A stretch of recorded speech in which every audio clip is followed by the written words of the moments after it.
ლიტერატურული კონკურსი წერო იწყება. კონკურსი ტრადიციულად ინტერნეტ სივრცეში ელექტრონული წიგნების ვებგვერდზე ლიტგეზე ჩატარდება. მონაწილეებს საშუალება ექნებათ მათი პროზაული და პოეტური ნაწარმოებები 5-10 გვერდის ოდენობით საიტის შესაბამის გვერდზე 22 ოქტომბრიდან 12 ნოემბრამდე დაარეგისტრიროთ.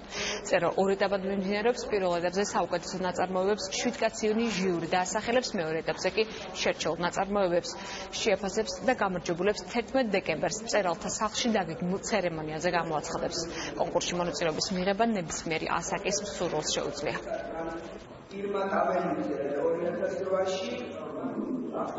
ჩვენ ნაწარმოებებს მივიღებთ 12 ნოემბრამდე, შემდეგ მას წაიკითხავს ჟიური და პროცესშივე წაიკითხავს ჟიური, ამიტომ მოკლესია ეგრეთ წოდებული გამოქვეყნება 19 ნოემბერს, ხოლო საბოლოო გამარჯვებულებს დავასახელებთ 11 დეკემბერს.